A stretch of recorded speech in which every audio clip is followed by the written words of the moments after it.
आप देख रहे हैं न्यूज BTP HD।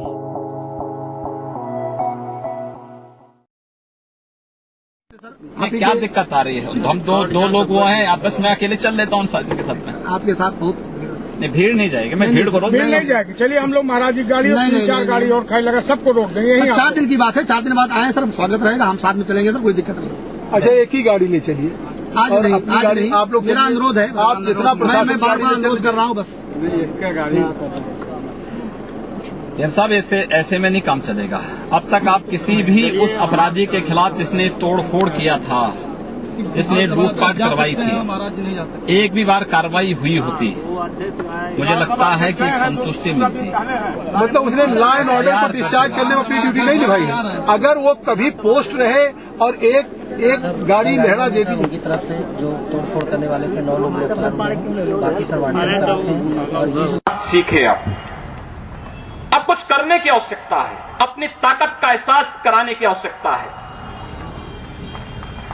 कौन मौलाना हैदराबाद से बोलता है, कौन कहां से बोलता है, इसलिए बहुत चिंता मत करिए, क्योंकि बकरे की अम्मा कब तक खैर मनाएगी आप देखते रहिए। बस बहुत दिन चलेगा नहीं ये। उन सबको मालूम है कि आने वाला समय और आने वाला दिशा क्या होने जा रही है। यह हिंदुत्व की सदी है, और हिंदुत्व की सदी केवल भारत की नहीं, दुनिया की सदी होगी। पूरी दुनिया के अंदर हिंदुत्व का झंडा एक बार पुनः मजबूती के साथ भगवा झंडा दुनिया के अंदर कोने कोने में लहराएगा। उसके अनुसार एक बार पुरुषार्थ किए जाने की आवश्यकता है। हिंदू कभी निराशावादी नहीं हो सकता है, कभी नहीं। दुनिया के अंदर तमाम संस्कृतियां मिट गई, तमाम परंपराएं मिट गई, सब कुछ नष्ट हो गया, कोई पूछने वाला नहीं, इतिहास में नाम शेष हो गए। लेकिन इतनी विपत्तियों के बावजूद, हजारों हमलों को झेलने के बावजूद, तमाम षड्यंत्रों के बावजूद, अंदर और बाहर दोनों से हमलों को जूझते हुए भी अगर सनातन हिंदू धर्म मजबूती के साथ खड़ा है, तो वह किसी के बल पर नहीं, इस जनता की ताकत के बल पर है। और जब तक ये आस्था सनातन हिंदू धर्म के प्रति आप सबकी बनी रहेगी, भारत माता के प्रति आपकी बनी रहेगी, दुनिया की कोई ताकत आपका बाल बांका नहीं कर पाएगा। हमें किसी ओबामा से सर्टिफिकेट की आवश्यकता नहीं। हिंदुत्व पर जो प्रहार करेगा उसको महाप्रलय को स्वयं आमंत्रित कर देगा, उस महाप्रलय की चपेट में स्वयं भी आएगा। इस बारे में किसी को कोई गलतफहमी नहीं होनी चाहिए। और इसलिए बंधुओं, आप सबका मैं आह्वान करूंगा। बहराइच में महाराज सुहेलदेव पासी के सामने लोग लड़ने के लिए आए थे, मात्र 2 लोग बचे थे, सबके सब मार डाले गए थे। और 1971 में 95,000 पाकिस्तानी कायरों को किस तरीके से मुर्गा बना करके नाक रगड़ने के लिए मजबूर कर दिया गया था भारत के बहादुर जवानों के द्वारा। और अगर इसके बाद भी आंखें नहीं खुलती हैं, तो एक बार पुनः देख लें अपनी ताकत को। मैं तो यही कहूंगा, अंत में मुझे केवल यही कहना है कि बहुत महत्व मत दीजिए, ये हैदराबादियों को बहुत महत्व मत दीजिए, ये सब मौलानाओं को बहुत महत्व देने की आवश्यकता नहीं। दुनिया के अंदर जहां भी जाएंगे शक की निगाहों से देखे जाएंगे। भारत का संत दुनिया के अंदर कहीं भी जाता है, सम्मान की निगाहों से देखा जाता है। पूरी दुनिया के अंदर जहां भी भारत की संत परंपरा जाती है। सिंगापुर में मैं गया, मैं देर में पहुंचा। जब एयरलाइंस में बैठने के लिए हुआ तो उसने मेरे कपड़े देखे और सबसे आगे की सीट में बैठे हुए लोग वो खड़े हो गए, वो मुझे बुलाने लगे कि आप आगे। मैंने कहा नहीं, मेरी सीट पीछे। कहा नहीं, आप आगे बैठिए।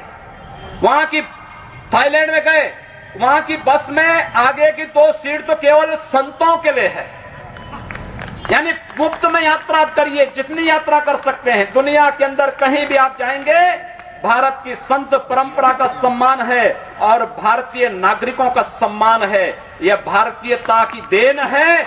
ओबामा जी, इसके लिए किसी से हम लोगों को सर्टिफिकेट लेने की आवश्यकता नहीं। हमारा प्रमाण हमारी विरासत है, हमें जो कुछ भी मिला है वह दुनिया के सामने है। लेकिन याद रखना, अगर कोई हिंदुत्व को छेड़ेगा तो वह मानवता की बर्बादी का संदेश होगा और कुछ नहीं होगा। हिंदुत्व दुनिया के अंदर सुख और शांति का प्रतीक है और विश्व हिंदू परिषद इसका नेतृत्व कर रहा है, विश्व सुरक्षा की गारंटी हो। मैं कहता हूं भारत के मौलानाओं से और भारत के पादरियों से भी, आज ISIS नाम का एक आतंकी संगठन इराक और सीरिया के अंदर जिस निर्ममता के साथ मानवता को कुचल रहा है, वहां पर यजीदी समुदाय के साथ साथ तमाम अल्पसंख्यक समुदायों को बड़ी निर्ममता के साथ काटा जा रहा है। और यही नहीं, शिया मुसलमानों को भी मारा जा रहा है, उसी बर्बरता के साथ काटा जा रहा है। भारत के सब मौलाना मुंह बंद किए हुए हैं, क्योंकि इनको लगता है कि अगर ISIS के खिलाफ बोलेंगे तो वह एक प्रकार से इस्लाम के खिलाफ वक्तव्य होगा। क्या इस्लाम का स्वरूप या बर्बर स्वरूप है इस्लाम का? हम आखिर साबित क्या करना चाहते हैं? जब पाकिस्तान के अंदर वहां पर धर्मांतरण की गतिविधियों में लिप्त पादरियों की निर्मम हत्या होती है, तो ओबामा कुछ नहीं बोलते, तब ब्रिटेन कुछ नहीं बोलता, तब ऑस्ट्रेलिया कुछ नहीं बोलता, तब दुनिया के अंदर वेटिकन सिटी से कोई आवाज नहीं निकलती है। मैं एक दिन पढ़ रहा था मक्का के बारे में, सऊदी अरब के इस पवित्र शहर के बारे में। कहा जाता है कि मक्का में कोई गैर इस्लामिक नहीं जा सकता, कोई गैर मुसलमान वहां नहीं जा सकता। वेटिकन सिटी के बारे में पढ़ रहा था, वहां गैर ईसाई नहीं जा सकता। लेकिन काशी हिंदुओं की सांस्कृतिक राजधानी है, धार्मिक नगरी है, काशी के अंदर सब लोग आ सकते हैं। अब उदार कौन है? यानी हमारी काशी में सब लोग आ सकते हैं, ऊंची ऊंची मीनारें बना सकते हैं, मीनारों से चिल्ला सकते हैं, तो भी हम पर आवाज, तब भी हम पर आरोप लगते हैं। लेकिन सऊदी अरब में, मक्का मदीना में कोई दूसरा नहीं जा सकता, कोई नहीं जा सकता, कोई दूसरा गैर मुस्लिम नहीं जा सकता। वेटिकन सिटी में कोई गैर ईसाई नहीं जा सकता, लेकिन उन पर कोई आरोप नहीं लगता है, आरोप हम पर लगता है। आप उन सच्चाइयों को देखिए